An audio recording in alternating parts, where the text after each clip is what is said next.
Bien, je vous invite à ouvrir la parole de Dieu dans le livre des Juges. Nous allons lire Juges chapitre 6. Le livre des Juges, chapitre 6, et nous continuons donc notre série dans ce livre.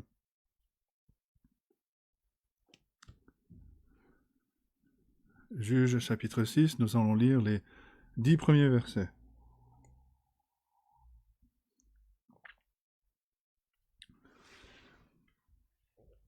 Juges 6, verset 1, et voici la parole de Dieu. Les enfants d'Israël firent ce qui déplaît à l'Éternel. Et l'Éternel les livra entre les mains de Madian pendant 7 ans. La main de Madian fut puissante contre Israël. Pour échapper à Madian, les enfants d'Israël se retiraient dans les ravins des montagnes, dans les cavernes et sur les rochers fortifiés. Quand Israël avait semé, Madian montait avec Amalek et les fils de l'Orient, et ils marchaient contre lui. Ils campaient en face de lui, détruisaient les productions du pays jusque vers Gaza, et ne laissaient en Israël ni vivres, ni brebis, ni bœufs, ni ânes. Car ils montaient avec leurs troupeaux et leurs tentes. Ils arrivaient comme une multitude de sauterelles. Ils étaient innombrables, eux et leurs chameaux, et ils venaient dans le pays pour le ravager.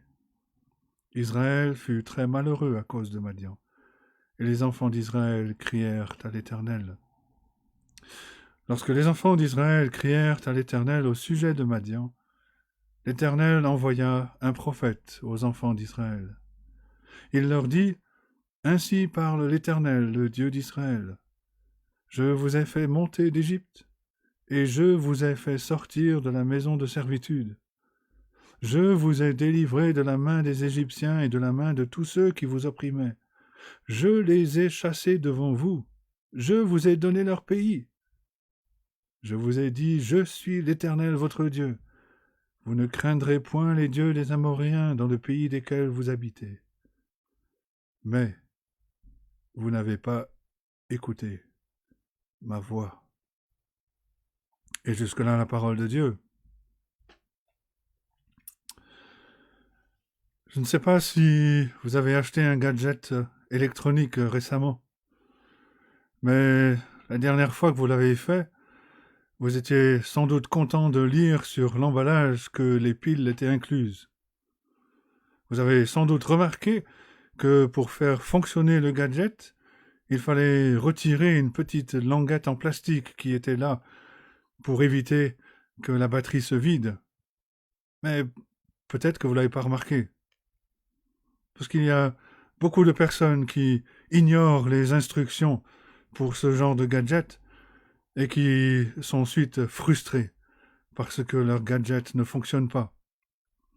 Il y a une raison pour laquelle la plupart des objets que nous achetons, de la voiture jusqu'à la machine à laver, viennent avec un manuel d'instructions. Le fabricant s'attend à ce que nous lisions les instructions, parce que l'utilisation correcte de l'objet acheté et la durée de vie de cet objet dépendent du respect des consignes par l'utilisateur. Le problème, c'est que trop de personnes ne lisent pas ces instructions. Et c'est l'histoire de notre vie.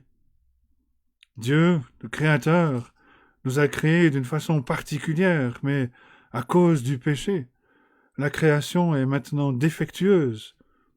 Dans son design originel, la vie était simple. Le but de Dieu pour nous était que nous nous réveillions le matin, que nous passions du temps en communion avec lui, que nous prenions soin de sa merveilleuse création pendant nos journées, tout en maintenant une communion avec lui. Et à la fin de la journée, après une journée de communion avec Dieu, nous nous coucherions pour la nuit. Mais encore une fois, à cause du péché, la vie n'est plus aussi simple. C'est pour ça que le Créateur nous a donné un manuel complet qui identifie les manquements et les problèmes que le péché a amenés à la création. Ce manuel, la Bible, souligne l'incapacité à l'homme de l'homme à pouvoir trouver une solution lui-même. Et elle nous donne en détail, elle nous décrit comment l'homme peut être réconcilié avec son Créateur et vivre d'une façon qui l'honore. Le problème, c'est que beaucoup de personnes ne lisent pas ce manuel. Ou, s'ils le font, ils ne croient pas ce qu'ils lisent. Et ils n'obéissent pas aux instructions. Et par conséquent, la vie est perturbée. Très souvent, les vices du péché rendent la vie malheureuse. Et parce que les gens ne suivent pas les instructions du Créateur pour la vie, ils deviennent addicts aux passions, aux convoitises. Ils sont contrôlés par le péché. Tout s'écroule, leurs familles sont des désastres. Et par-dessus tout, la vie est très loin de ce que le Créateur avait prévu. Dieu avait donné des instructions très claires et précises au peuple qu'il s'était choisi, à Israël. Il leur a donné sa loi. Aucune autre nation n'avait cette révélation de Dieu. Dans cette loi, il y avait tous les détails concernant la vie, concernant le service de Dieu. Il suffit de lire les livres de Lévitique, Nombre, Deutéronome. Peut-être que les enfants d'Israël trouvaient ces lois encombrantes, difficiles, lourdes. Un peu comme celui qui vient d'acheter une nouvelle tondeuse à gazon et qui conclut que changer l'huile du moteur est une tâche inutile et ennuyeuse. Pourquoi est-ce que je le ferais alors que le voisin ne le fait pas? Quand les enfants d'Israël, quand ce peuple choisi par Dieu essaye de vivre comme ses voisins, que Dieu n'a pas choisi, à qui il n'a pas donné ses instructions, leur vie, si vous permettez, sont foutues. Et on lit en Juge 6 que le peuple d'Israël, encore une fois, a décidé que le maintien d'une vie selon les instructions de Dieu n'était pas nécessaire. Encore une fois, le peuple d'Israël a décidé qu'il voulait être comme les nations que Dieu n'avait pas choisies. Et encore une fois, la vie est devenue une grande misère. Une leçon très importante que le peuple devait apprendre, c'était que Dieu, le Créateur, qui les avait choisis, parmi tous les peuples, était aussi celui qui dirigeait les circonstances de la vie, les circonstances du monde. Et quand il donne un commandement, il s'attend à ce que son peuple obéisse. Et si le peuple n'obéit pas, dans son amour, Dieu discipline ses enfants dans le but d'attirer leur attention. Et c'est ce que Dieu va expliquer au peuple désobéissant par la bouche d'un prophète dont on ne connaît même pas le nom. Il y a des leçons importantes dans ce récit. Mais le premier grand point, les premiers versets, le péché et la souffrance. Versets 1 à 6. Le peuple souffre parce que Dieu l'a livré entre les mains de Madian. Pourquoi? Parce que, encore une fois, le peuple a fait ce qui est mal aux yeux de Dieu. Le chapitre 6 commence avec ces mots. Verset 1. Les enfants d'Israël firent ce qui déplaît à l'Éternel. Est-ce que le peuple d'Israël n'a pas déjà été dans cette situation? Est-ce qu'il n'a pas appris les leçons? Le peuple a chanté le chant de Déborah, chapitre précédent, qui glorifiait, qui louait Dieu pour sa grâce et sa bonté.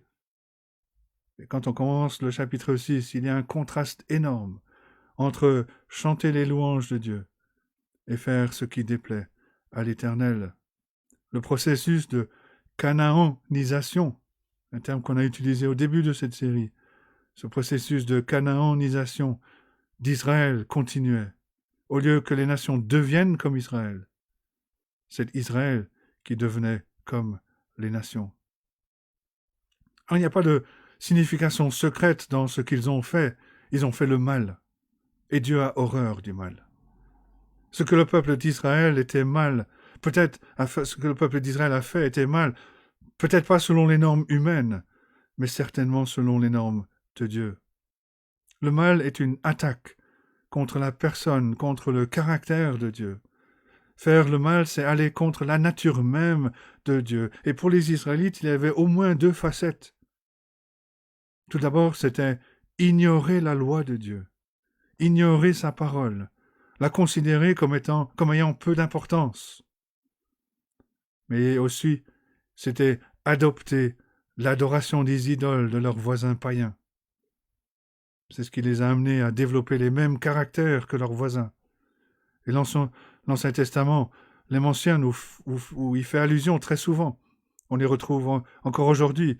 L'idolâtrie ouvre la porte à l'ivresse, à l'impudicité, à l'adultère, à l'injustice, aux enfants qui déshonorent leurs parents, aux parents qui abusent de leurs enfants jusqu'à offrir leur bébé en sacrifice. Mais qu'est-ce que le peuple d'Israël pensait? Que Dieu ne voit pas? Qu'il ne s'intéresse pas? Personne ne peut faire le mal sans que Dieu ne le voie. Dieu voit toutes choses, il sait toutes choses et il juge toutes choses.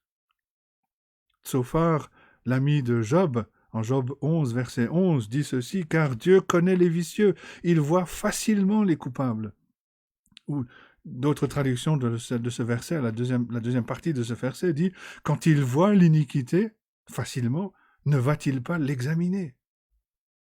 Et cette conclusion de Tsophar rejoint ce que Dieu dit à travers son prophète Ésaïe, Ésaïe 29, versets 14 et 15. « C'est pourquoi je frapperai encore ce peuple par des prodiges et des miracles, et la sagesse de ces sages périra, l'intelligence de ces hommes intelligents disparaîtra. Malheur à ceux qui cachent leurs desseins pour les dérober à l'Éternel, qui font leurs œuvres dans les ténèbres et qui disent « Qui nous voit et qui nous connaît ?» C'est Ésaïe 29, versets 14 et 15. Ceux qui font le mal comptent pour Dieu, surtout quand il s'agit de membres de son peuple. Il va répondre. Il ne peut pas laisser le mal impuni. En fait, s'il est possible pour nous de vivre notre vie en faisant le mal et de ne pas connaître l'attention de Dieu, c'est une bonne indication que nous ne faisons sans doute pas partie de son peuple. Et voilà le peuple choisi par Dieu, qui décide de faire le mal. Alors Dieu lui-même les livre aux mains des ennemis. Et le résultat qui suit, c'est le peuple qui connaît la souffrance qui vient avec le fait d'avoir été livré. Verset 2, « La main de Madian fut puissante contre Israël. » Peut-être que la parenthèse était quelque chose de normal pour le peuple. Le peuple avait connu une paix relative pendant 40 ans. Ceux qui étaient âgés de 20 ans, quand Jaël a tué Sisera, avaient maintenant 60 ans. Ils avaient établi des fermes céréalières, planté des vergers et des vignes.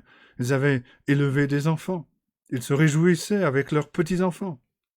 Sans doute que la plupart d'entre eux assistaient à certains festivals, à certaines célébrations. Parlaient de la vie, de la belle vie qu'ils avaient dans la terre de la promesse. Est-ce qu'il y avait des personnes qui se souciaient du fait que la majorité des gens ne suivaient pas la loi de Dieu? Est-ce qu'il y avait des personnes qui n'étaient pas tranquilles en voyant que beaucoup de personnes ne gardaient pas les fêtes prescrites par la loi? Est-ce que certaines personnes étaient considérées comme étant vieux jeux parce qu'elles insistaient sur le fait d'adorer le seul vrai Dieu et non les idoles du moment? Un jour, les choses ont commencé à changer. Leurs voisins du sud sont devenus puissants et ont commencé à faire du bruit avec leurs sabres. Et après une période de menaces, Madian commence à trouver des failles dans la frontière et avance dans le pays de la promesse. Et en peu de temps, ce peuple païen réalise qu'Israël n'offre que très peu de résistance. Et Madian prend le dessus et devient le maître.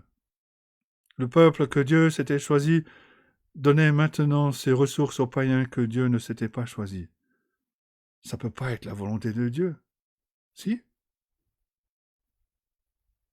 Ce que le peuple n'avait pas compris de suite, c'est que c'était Dieu lui-même qui les avait livrés. La main de Madian était puissante contre Israël. À la fin du verset 1, l'Éternel les livra entre les mains de Madian pendant 7 ans. Il aura sans doute été difficile de convaincre le peuple choisi par Dieu que c'était Dieu lui-même qui avait fortifié Madian, qui avait ouvert la porte pour permettre à Madian d'entrer dans le pays de la promesse. Mais Dieu avait averti, dès le début de l'histoire de la nation d'Israël, qu'il serait lui-même leur juge, qu'il serait celui qui les disciplinerait.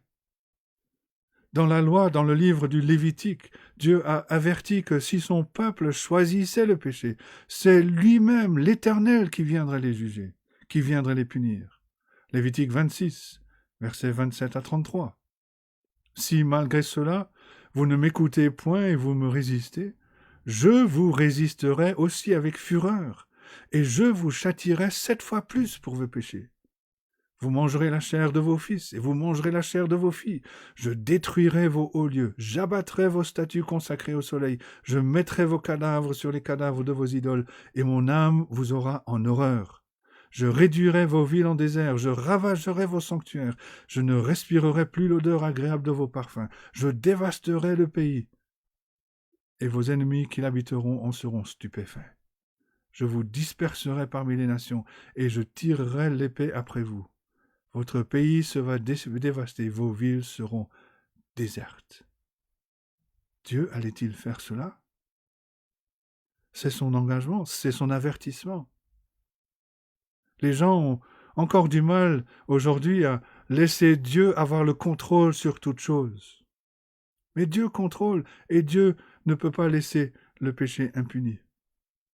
Avant que Dieu ne permette aux Babyloniens d'emmener la nation d'Israël en exil, il donne l'avertissement par ses prophètes et en particulier par Amos, Amos 3, versets 1 à 6. Écoutez cette parole que l'Éternel prononce contre vous, enfants d'Israël, contre toute la famille que j'ai fait monter du pays d'Égypte. Je vous ai choisis, vous seuls parmi toutes les familles de la terre. C'est pourquoi je vous châtierai pour toutes vos iniquités. 2 hommes marchent-ils ensemble sans être concertés?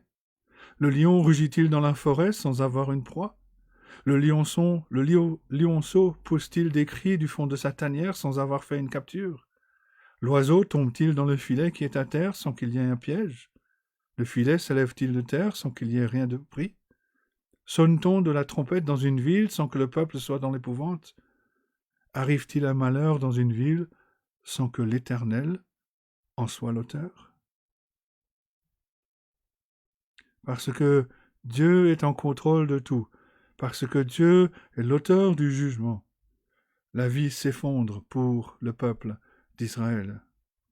Et en réponse à la puissance dévastatrice de Madian, les Israélites vont se cacher dans la peur. Verset 2.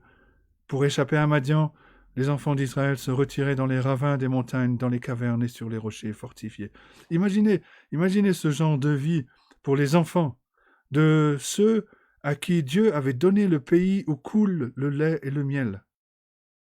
Les parents avaient planté des vergers, des vignes, avaient bâti des fermes, construit des maisons.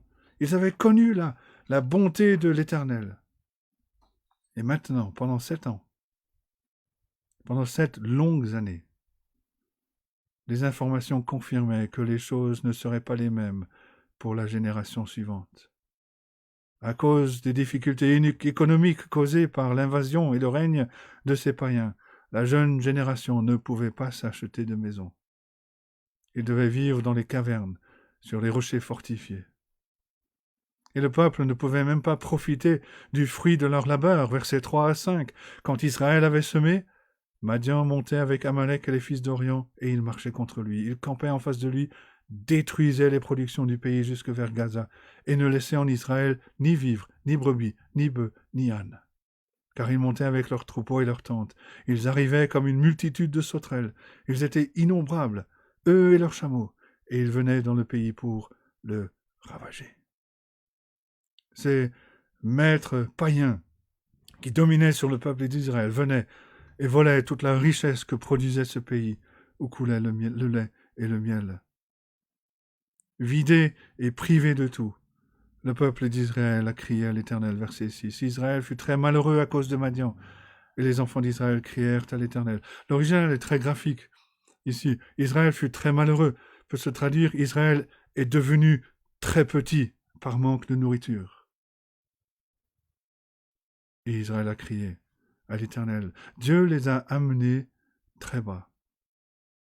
Son désir était que le peuple grandisse, profite de ses provisions généreuses. Mais le peuple a choisi de ne pas croire en ses promesses. il a préféré ressembler à ses voisins non choisis. Dieu a pris le peuple qu'il s'était choisi pour l'amener d'un niveau de plénitude à un niveau d'humiliation. Et c'était une humiliation comparée à la hauteur de la bénédiction de Dieu. C'était une humiliation comparée à la hauteur de la plénitude de leurs parents. C'était une humiliation comparée au niveau de leurs voisins. Et ce n'était pas une coïncidence ou le hasard. C'est Dieu qui a utilisé Madian pour humilier son peuple. Madian, vous vous rappelez, descend d'Abraham par les enfants de Kétura, la deuxième femme d'Abraham, sa concubine. Madian était impliqué avec les autres fils de Jacob dans la vente de Joseph en Égypte. Genèse 37, versets 25 et suivants. N'oublions pas non plus que Moïse a épousé la fille du sacrificateur de Madian. Exode chapitre 2, versets 15 et suivants. Il y avait donc un lien de parenté avec les enfants d'Israël. Israël, Jacob, le petit-fils d'Abraham. Mais Madian n'a pas été choisi. Et à un moment dans le passé, Madian s'est ligué avec les Moabites pour louer les services de Balaam, pour maudire le peuple choisi par Dieu. De l'autre côté, les Amalécites descendent d'Ésaü. Et ils sont les premiers à faire la guerre à Israël. Et maintenant, ces païens, incroyants, non choisis par Dieu, contrôlent le peuple de Dieu. Que faire? Le peuple de Dieu a crié à l'Éternel pour être délivré. Il se tourne vers son Dieu. Le peuple, les véritables enfants de Dieu savent vers qui se tourner quand les moments sont difficiles. Les personnes qui n'ont que la sagesse du monde se tournent vers l'alcool, les drogues, le sexe, la violence, la guerre, d'autres styles de vie à très haut risque. Et selon les 4 premières histoires que nous avons déjà vues dans ce livre, quand le peuple a été suffisamment humilié pour crier à l'Éternel, Dieu a répondu à leurs prières en suscitant un juge combattant, libérateur, sauveur. Mais cette fois-ci, il ne le fait pas tout de suite. Il ne leur donne pas tout de suite un juge. Dieu s'arrête pour expliquer quel est le problème avant d'envoyer un juge. Dieu dit au peuple, laissez-moi vous expliquer d'abord. Et c'est le deuxième point. L'explication de Dieu, versets 7 à 10. En réponse à leur prière, Dieu envoie un messager. Le peuple a finalement compris qu'il y a un lien entre la persécution par Madian et l'Éternel. On lit au verset 7, lorsque les enfants d'Israël crièrent à l'Éternel au sujet de Madian. Ces païens étaient les instruments utilisés par Dieu pour humilier le peuple d'Israël. Les Israélites, dans la misère, savaient que la vie n'avait pas été comme cela auparavant, pendant 40 ans. Et ils s'attendaient à ce que Dieu maintenant les aide. Il l'avait fait dans le passé, alors pourquoi pas maintenant? Et Dieu leur envoie, Dieu répond à leurs prières, mais il leur envoie un prédicateur. Verset 8. L'Éternel envoya un prophète aux enfants d'Israël. Mettez-vous à leur place, imaginez la surprise. Leur ventre criait famine. Ils avaient réellement besoin d'aide. Et ils ont obtenu la visite d'un prédicateur. Comme si vous tombiez en panne sur l'autoroute, que vous appeliez l'assistance et que l'assistance ne vous envoie pas un mécanicien pour réparer la voiture, mais vous envoie un philosophe. Dieu n'a pas suscité un juge tout de suite. Il n'a pas suscité un libérateur tout de suite. Il leur a d'abord envoyé un messager, avec un message bien précis. Le peuple pense qu'une certaine chose est nécessaire, alors que Dieu sait que seule sa parole peut interpréter et délivrer ceux qui croient.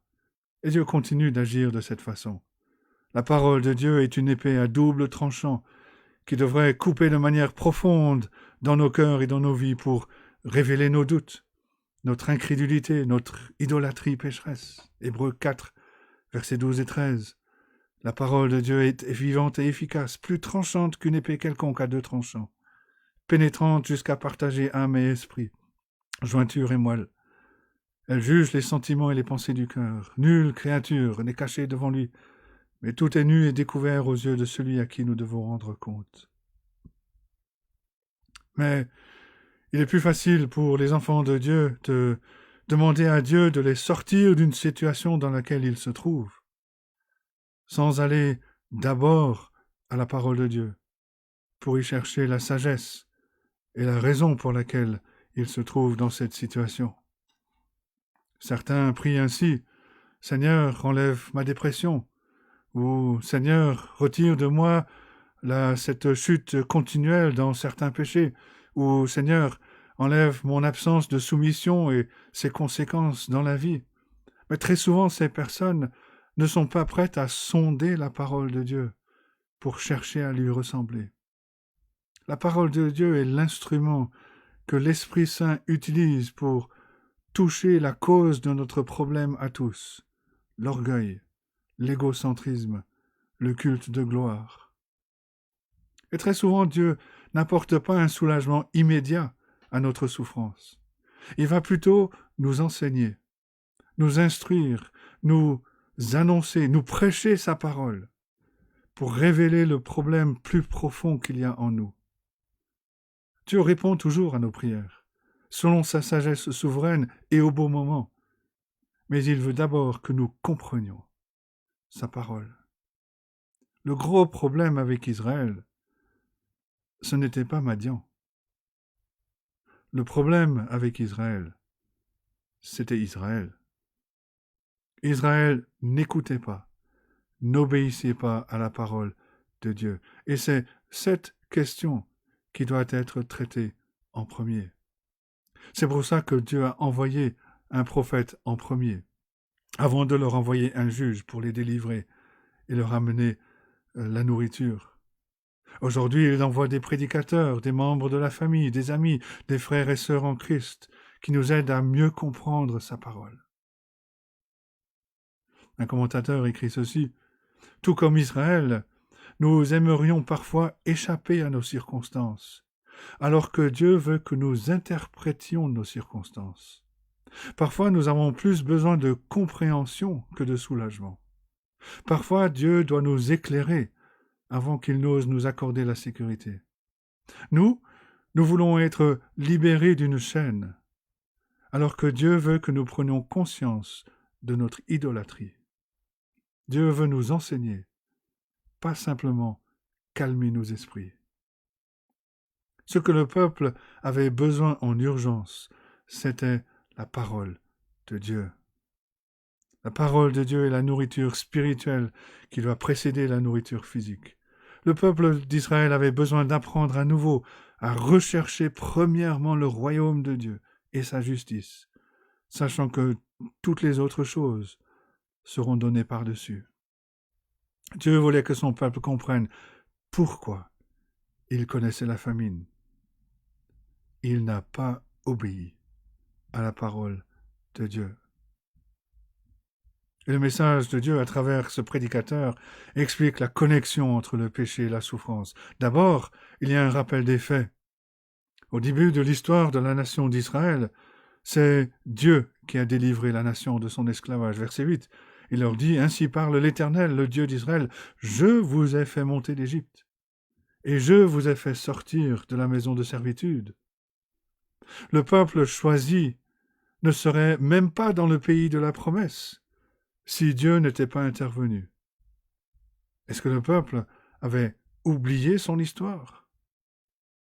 Ensuite, le prophète leur dit que lorsque Dieu a conduit le peuple vers la terre de la promesse, c'est Dieu qui a chassé les oppresseurs. Verset 9, « Je vous ai délivré de la main des Égyptiens et de la main de tous ceux qui vous opprimaient. Je les ai chassés devant vous et je vous ai donné leur pays. » Et ensuite, plus important, c'est Dieu qui établit les règles. Je vous ai dit, je suis l'Éternel votre Dieu. Vous ne craindrez point les dieux des Amoréens, dans le pays desquels vous habitez. Parce que Dieu est le Créateur, l'auteur de la promesse concernant le pays, qu'il est le libérateur, qu'il est aussi celui qui soutient son peuple. Il a le droit d'établir les règles. Et la règle principale était simple, c'était d'aimer, de croire, d'honorer, d'adorer Dieu selon ses règles, de ne pas essayer de se mélanger avec les voisins populaires qui ne sont pas choisis. Mais le problème décrit de façon très simple à la fin du verset 10. Mais vous n'avez point écouté ma voix. Ces gens, ce peuple, n'avaient aucune excuse de ne pas connaître la loi de Dieu. Ils n'avaient aucune excuse de ne pas obéir à la loi de Dieu. Ils n'avaient aucune excuse de ne pas savoir que la désobéissance allait amener le jugement. Les parents étaient conscients des promesses et des avertissements de Dieu. Juste avant d'envoyer le peuple dans la terre de la promesse, Dieu a rappelé à son peuple, Deutéronome 28, verset 15, « Si tu n'obéis point à la voix de l'Éternel ton Dieu, si tu n'observes pas et ne mets pas en pratique tous ses commandements et toutes ses lois que je te prescris aujourd'hui, voici toutes les malédictions qui viendront sur toi et qui seront ton partage. » Et il y a une liste qui suit. Mais même avant cela, dans le livre du Lévitique, chapitre 26, versets 14 et 17, Dieu avait averti, « Mais si vous ne m'écoutez point et ne mettez point en pratique tous ces commandements, si vous méprisez mes lois, si votre âme a en horreur mes ordonnances, en sorte que vous ne pratiquiez point tous mes commandements, et que vous rompiez mon alliance, voici alors ce que je vous ferai. J'enverrai sur vous la terreur, la langueur et la fièvre, qui rendront vos yeux languissants et votre âme souffrante. Et vous sèmerez en vain vos semences, vos ennemis les dévoreront. Je tournerai ma face contre vous, et vous serez battus devant vos ennemis. Ceux qui vous haïssent domineront sur vous, et vous fuirez, sans que l'on vous poursuive. » Et maintenant, par la bouche du prophète, Dieu rappelle à son peuple choisi la connexion qui existe entre leur désobéissance et son jugement. Il dit que ce qu'il avait annoncé, il l'a mis en application. Il l'a fait. Il tient sa parole. Dieu envoie son prophète pour convaincre le peuple de péché avant d'envoyer le juge pour délivrer le peuple d'Israël de l'oppression. Parce que le peuple regrette. Mais le peuple n'est pas repentant. Et la Bible fait une grande distinction entre les deux. L'apôtre Paul, dans sa deuxième lettre aux Corinthiens, chapitre 7, verset 10, écrit ceci, « En effet, la tristesse selon Dieu produit une repentance à salut dont on ne se repent jamais, tandis que la tristesse du monde produit la mort. » On trouve dans le regret et dans la repentance une profonde tristesse, voire même une détresse. Mais les deux sont complètement différents. Pourquoi ? Tout d'abord, la tristesse selon le monde ne produit pas de réel changement, alors que la repentance en produit. Pourquoi ? La tristesse selon le monde, c'est regretter les conséquences du péché. C'est ne pas regretter le péché lui-même. S'il n'y avait pas eu de conséquences, il n'y aurait pas eu de tristesse. Il n'y a pas de tristesse au sujet du péché, pour ce que le péché est, pour la façon dont le péché attriste Dieu et détruit notre relation avec lui. Tout se passe sur un plan horizontal, selon le monde, et pas sur un plan vertical. Il n'y a aucune question au sujet de comment cela affecte ma relation avec Dieu. Et donc, dès que les conséquences disparaissent, le comportement pécheur revient. Le cœur n'est pas dégoûté du péché. Et donc le péché reste enraciné. Et c'est ce qu'on voit avec le peuple d'Israël, qui retombe sans arrêt dans le péché. Ensuite, la tristesse selon le monde reste dans le regret, alors que la repentance enlève tout regret au sujet du passé. Pourquoi ? Parce que la véritable repentance se focalise sur le véritable résultat permanent du péché, à savoir la perte entre crochets du Seigneur. La repentance nous rend toujours plus capables d'accepter et d'aller au-delà de ce qui s'est passé. Quand on réalise que Dieu nous a pardonné en Christ, que nous ne l'avons pas perdu, on se dit que l'on méritait bien plus, que la véritable punition est tombée sur le Seigneur Jésus-Christ et qu'elle ne tombera pas sur moi si je suis caché en Christ. Après une repentance véritable et une restauration auprès de Dieu, le croyant ne hait pas sa vie. Quand quelqu'un est inconsolable, cela veut dire qu'il a fait de quelque chose autre que Dieu, son Dieu ou son Sauveur. Ça peut être des choses comme l'argent, la carrière, la famille, des choses qui deviennent des idoles. Et leur perte est donc impossible à guérir sans les répudier comme idoles. Le regret, c'est au sujet de moi. Comment j'ai mal, comment ma vie est ruinée, comment mon cœur est brisé. La repentance, c'est au sujet de Dieu. Combien il a été attristé. Comment sa nature de créateur et de rédempteur a été foulée sous nos pieds. Comment ces actes répétés de délivrance ont été banalisés et utilisés de manière manipulatrice. Nous savons que le peuple d'Israël était idolâtre. La réponse de Dieu à leurs cris montre qu'ils étaient attristés pour tout ce qu'ils avaient perdu et qu'ils voulaient voir toutes ces choses restaurées. Mais ils ne se repentent pas de leur idolâtrie. Et le but de Dieu en leur envoyant son prophète est de les amener du regret à la repentance. Qu'est-ce qu'on peut apprendre de cela? Beaucoup de choses.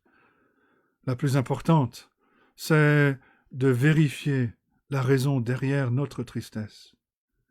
Est-ce que nous sommes tristes à cause des conséquences du péché dans nos vies? Ou est-ce que nous sommes tristes à cause du péché lui-même? Est-ce que nous sommes tristes parce que nous avons perdu la jouissance d'une idole? Ou parce que notre relation avec Dieu a été endommagée? Il y a deux autres applications. Nous devons aussi écouter la parole de Dieu. Le peuple de Dieu, le peuple d'Israël a crié pour un miracle dramatique. Dieu leur a envoyé un sermon, une exposition de sa parole. Il n'y a pas moyen de contourner l'étude de la parole de Dieu. C'est elle qui nous enseigne qui nous sommes, comment être réconciliés avec Dieu. C'est le moyen par lequel l'Esprit de Dieu apporte un renouvellement spirituel dans nos vies, la parole de Dieu. Mais nous devons aussi discerner en nous-mêmes la différence entre les lacunes normales sur la route de la croissance chrétienne et le fait de rester coincé dans un cycle répété de lacunes qui est un signe de l'absence de progrès. Si on tombe continuellement dans le même trou, que le nombre de chutes ne diminue pas en intensité ou en nombre, il se peut alors que notre réponse soit simplement du regret et non de la repentance. En d'autres mots, on regrette les troubles causés par le péché, mais on ne désire pas identifier et rejeter l'idole qui reste attractive à nos yeux. Le gros problème ici, c'est que souvent on ne peut pas voir une bonne perspective sur notre cœur par nous-mêmes. Beaucoup de personnes qui progressent pensent qu'elles ne le font pas, et ceux qui ne progressent pas sont dans le déni à ce sujet. C'est pour ça que nous avons besoin des frères et des sœurs en Christ qui peuvent nous aider à faire la différence entre regret et repentance. Celui qui regrette n'est pas dégoûté du péché. Il y retourne. Il ne change pas. Celui qui se repent est dégoûté du péché. Et il peut aller au-delà de ce qui se passait. Il voit qu'il est pleinement pardonné en Jésus-Christ, qu'il mérite bien plus que les conséquences physiques de son péché. Mais il réalise que la condamnation est retombée sur son Sauveur, son substitut, le Seigneur Jésus-Christ, et qu'elle ne tombera pas sur lui.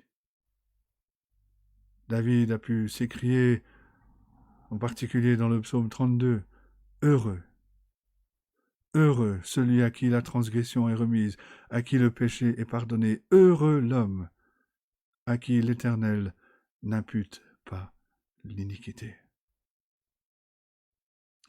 Que Dieu nous aide à ruminer ces choses et qu'il bénisse sa parole à nos cœurs. Amen.